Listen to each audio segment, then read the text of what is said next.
this video, I'm featuring my Browning model of 1886 saddle ring carbine. I traded for this fairly recently from a good friend of mine. This was a rifle that was on my bucket list for quite some time. New ones can be pretty pricey, and this one was used, slightly used, so it wasn't as pricey as a new one, but it still cost me a couple of my other firearms. This particular one that I'm holding was made in Japan by a company called Miroku. That doesn't give me pause at all. It'd be nice if we had them manufactured in America, but the Miroku factory in Japan is an outstanding manufacturer of firearms. Browning has a lot of firearms made by them. I don't know if you can read the made in Japan there, but they do a really fine job. And again, Browning started having to make these starting in 1986, and they were making rifles, octagon barrel rifles, and they came out with a saddle ring carbine version in 1992, and that's when this one was made.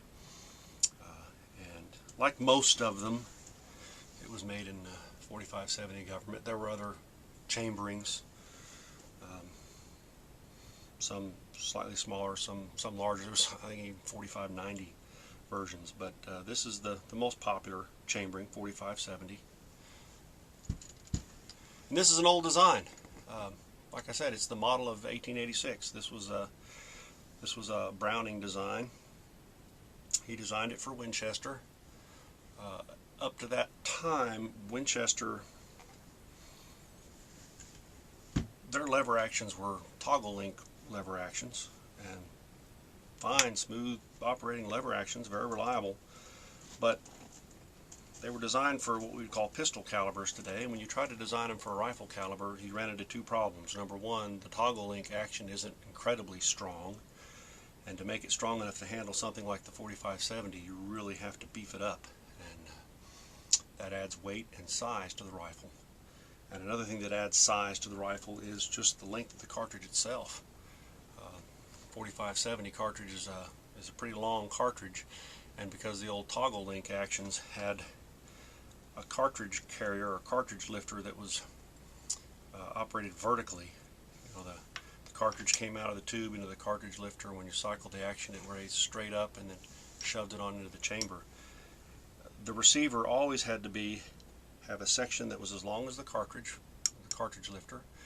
The bolt was always at least as long as the cartridge itself, so then you added the bolt onto that, length onto that, and then you had the toggle link mechanism added more distance to it. So, most people say, the receiver would have had to been about that long under the old toggle link action. And they made a large toggle link, the model 1876, and it was chambered in 4575, which was their attempt to get something to sort of come close to the ballistics of the 4570. And it had a bottlenecked cartridge casing so that they could be shorter, and the receiver wouldn't be too big to fire it. But it was a compromise, and what they really wanted to be able to do was have a lever action that would chamber this. I think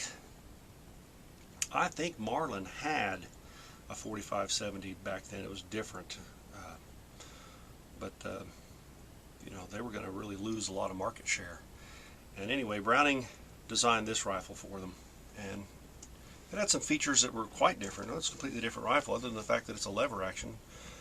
It's completely different from the other ones. This is a dummy round, by the way. No primer, no powder.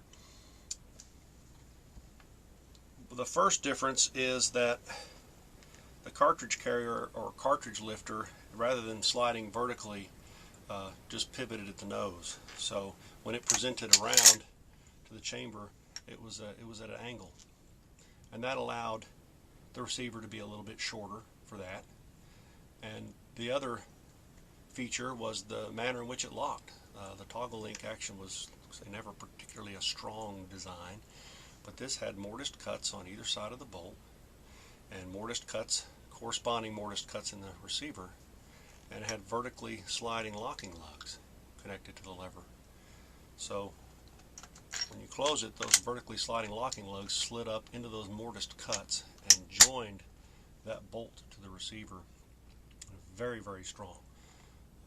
I guess enough really heavy overloads you could eventually stretch the receiver, or maybe peen some of the surfaces on these mortises and the bolts, and I guess it could eventually start getting loose and open up some headspace that way. But really, if these things are going to let go, they're probably going to, most experts agree that the receiver ring where the barrel screws in is probably going to split and let go before this action ever does. And some people mistakenly load these to insane levels, thinking this is really, really strong and they can blow the rifle up from the front end. But most experts also agree that even though reloading manuals list this rifle alongside the Marlin guide gun as being comparable in strength, and most experts agree this is a bit stronger than the Marlin. Has slightly more material in the receiver ring, the bottom of the receiver ring, and it has dual locking bolts, locking lugs, instead of the single bottom locking lug on the Marlin. My load for this is a maximum load. I'm probably going to have to dial it down somewhat because the velocities I was getting at the range were a bit more than I expected. The recoil was very, very punishing. I'm loading a 420 grain bullet. By design, I think this bullet's supposed to be a 405 grain, but these weigh at 420 grains over 50 grains of IMR 3031, and that is a maximum load. You'll find some recipes out there that call for a little bit more, like 52, 53 grains. Most reloading manuals don't list a charge as high as 50 grains, so don't take my advice to be something you should follow on the reloading bench. I think it's a safe load when I'm shooting, but it is a punishing load, and just to avoid extra wear and tear on this rifle, I think I'm going to be dialing that down a bit. But this particular bullet, I believe, was cast out of a Lyman 457-19-3 mold. This was a box of bullets a friend of mine gave me years ago to melt down as scrap lead. I didn't have a 4570. Fortunately, I didn't melt them all down because when I acquired this, I needed some bullets to load up, and this is what I loaded. I didn't get any leading at that, but the lube, this is looks like a commercially cast, commercially supplied bullet, and the lube is very, very hard. Just to be on the safe side, I went ahead and tumble lubed mine with some liquid A-LOX to add a little bit more lubricant. Maybe that's why I didn't get any leading, I don't know. Or maybe I just got lucky with the hardness of the bullet, and the size just happened to match up perfectly. But very, very, very punishing recoil. You'll notice in my range video, it smacks the steel targets with quite a bit of authority. You'll also notice one of them, when I'm shooting at 50 yards, a little bit of magnification, a little bit of zoom on the targets, that something is smacking the camera between cyclings, and that I found out later was the empty cartridge casing. Unlike the old toggle link where the ejection of the cartridge was just manually, it just sort of pulled the cartridge out and then the lifter came up and just sort of pushed it off of the rifle. This has a spring-loaded ejector in the face of the bolt, and it doesn't matter how slowly you operate this mechanism, it flings those empties out with some authority. And of course, if you operate the lever smartly like I was doing, it really flings them out. Something else I want to note, I intended to shoot 20 rounds of black powder cartridges that I'd made up that day of the range, and I only managed to shoot one of them through the chronograph. 70 grains of black powder over a 375 grain bullet only gave me about 11, slightly under 1,200 feet per second. A little disappointing. But what was mostly disappointing was that I wasn't able to get any more than one round chamber. In fact, I gave up after 5 or 6 attempts. I didn't want to bully the mechanism too much, but you'll notice on my loaded round you can see the marks from the rifling lands on the nose of the bullet, And I didn't realize this when I ordered my bullet mold and began loading for these. I knew that this was probably not going to be a good bullet to use for black powder because the lube grooves are small, and these were pre-lubed anyway. I could have melted the lube out and put black powder lube in instead, but pretty small lube grooves, and I wanted a lot of nice gooey lube for my black powder shooting, so I ordered a mold from Big Lube Bullets. And this is a Big Lube design, very, very large lube grooves, carries a lot of lube, good for a lot of follow-up shots without too much fouling. This is supposed to be about a 385 grain bullet. Mine weighed at about 375 grains. But a problem I didn't count on, and I didn't even think about when I was loading up, should have made a dummy round and checked it, I guess, was that the ogive, the curved nose section of the bullet, is quite fat. It's a good deal shorter than my other bullet, but because it's so fat, in fact, the crimp groove, just in front of the crimp groove, the diameter is the same as the rest of the bearing surface of the bullet. And they kind of have to do that somewhat because with these big lube grooves, there's not a whole lot of bearing surface left, just these three little bands. So they want to have as much bearing surface as they can. But in a Browning 1886, the problem you run into is there's almost no free bore between the end of the chamber and where the rifling begins. Some rifles there's varying amounts. There is more free bore area in a Marlin, so these would probably be just fine in a Marlin, and there might be an individual example of a Moroku produced Browning 1886 that will chamber these, but because there's almost no free bore, you know, the cartridge casing goes up to the end of the chamber, and then it's trying to shove a bore diameter sized bullet right into the bore section, the rifled bore section of the barrel, and it just can't do it because your bullet's supposed to be, you know, a couple thousandths larger than the groove diameter anyway. So it's got to be a nice tight fit. So when it encounters those lands, there's just no room for it. The reason this bullet works fine in it is the nose section, the ogive. The whole nose section is a few thousandths smaller than the regular bearing surface of the bullet. So this entire nose section, you know, I crimp right in front of the crimp groove. The entire nose section is able to project into the bore without squeezing into the bore. So that's why it worked just fine. So that was a bit of a disappointment. Don't know what I'm going to do with these. Maybe I can trade them to somebody or sell them. I'd hate to pull them because when you compress black powder enough to seat these, it almost becomes a little brick. You could have to dig it out with a pick. So probably a bit heavy compression there. What I'll be shooting at the range with this are some AR 500 steel plates that I got a while back from Widener's, and this is what they look like. Pretty heavy steel. AR 500 is hardened steel, and these can take quite a lot of impacts. They're rated for 30-06, 380, up to 100 yards. They're quite thick, and I've shot hundreds and hundreds of rounds at these, usually just pistol, 45 Colt, 45 ACP, 9mm, stuff like that. And they ring when they're hit, and they swing a bit, and they don't come with any mounting hardware, so my mounting hardware was some bolts that I put through them, and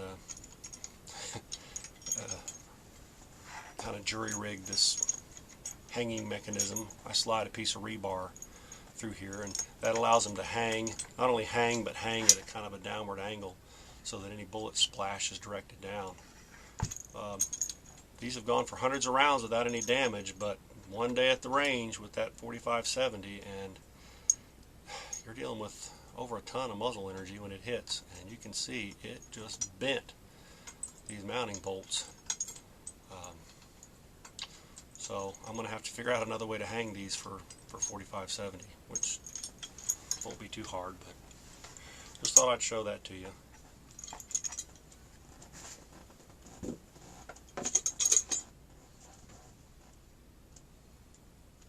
But so there you have it. I hope I've not forgotten anything pertinent to this rifle. Again, Browning 1886. Oh, one more thing. This is a beautiful rifle and beautiful wood. It's a little too shiny for my taste, but very beautiful. The problem is this recoil, particularly with those smokeless loads I have, is vicious. And you know, they say a heavy load in these things kills at one end and cripples on the other, and that was true. I took this on a camping trip, fired 15 rounds of those smokeless loads, and came home with a really nasty bruise. So I bought a cheap rubber recoil pad from Walmart. I intended to make a leather lace-on recoil pad, but I hadn't, so bought this ugly cheap rubber thing from Walmart. And to add insult to injury, this thing doesn't stay on worth a darn. I shouldered it and it started to slide off, and I thought, well, that's not going to work. So I ended up having to get a roll of 90-mile-an-hour tape and tape it on. You can see the remnants of the tape there. Had to tape it on. So yeah, this looks really awful with that tape on there, but it tamed the recoil fine, and it didn't feel any worse than shooting like a .303 British rifle, you know, an old Enfield. So if you're going to get one of these and you're going to fire some heavy recoiling loads through them, highly advise a recoil pad. So here you have it. Oh, this is still being produced. Moroku still makes these things, and they make them for Winchester. You know, Browning owns Winchester now, so they're made, you know, Winchester made, U.S. Repeating Arms. The problem is they had to modernize them somewhat, and they have what's known as a rebounding hammer. The hammer spring kind of works both ways. It not only forces the hammer forward, but after the hammer strikes the firing pin, it kind of bounces back and stays back. And it's kind of spring-loaded back about that far. That's not how they were originally made, and they also changed the way the firing pin, instead of being a one-piece, is like a 3 or 4 piece firing pin. With all those extra springs involved, people were complaining of light primer strikes. People still complain of light primer strikes with the Winchester version, and there's a lot of tutorials on the internet about how to disable that rebounding hammer so that you get a little bit more energy applied to the firing pin. And they also have a sliding tang safety, which practically speaking, a lot of shooters don't mind that. That's a good safety feature, but it's not traditional. These originally didn't have those. The only safety the originals had was a little safety cock position on the hammer. But this being made under the Browning name and being made back in the early 90s, 1990s, it didn't have those silly lawyer features on it. So another reason I prefer this to what's currently being offered today. So there you have it, Browning model of 1886.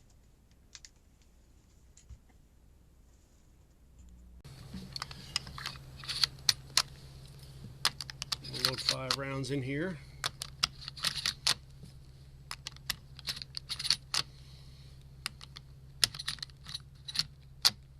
We'll do some chronographing.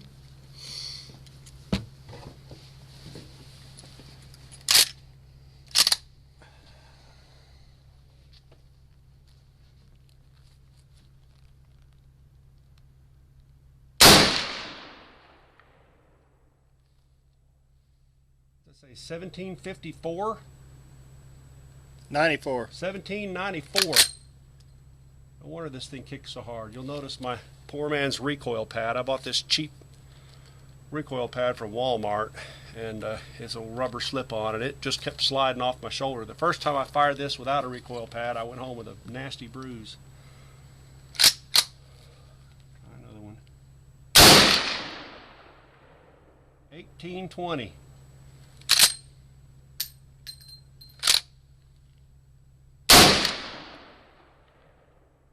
1808.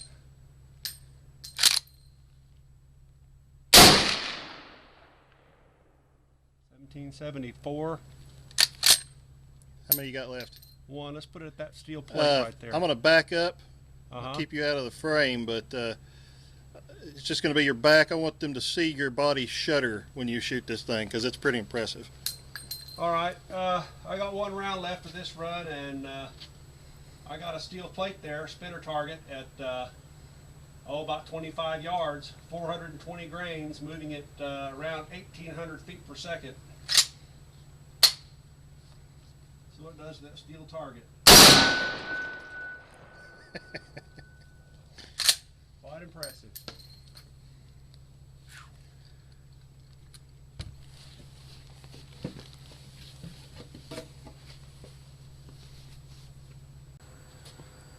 Boy, the sun is really not my friend today. It's almost directly in my eyes. That's only 50 yards out, but I may actually have trouble hitting those at this distance just because of the sun. I hardly see my front sight.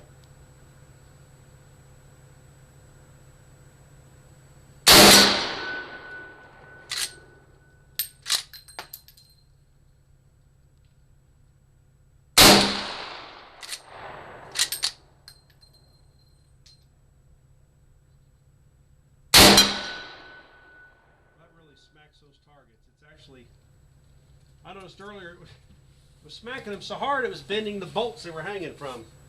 See if I can't move the camera up and get a better view of that.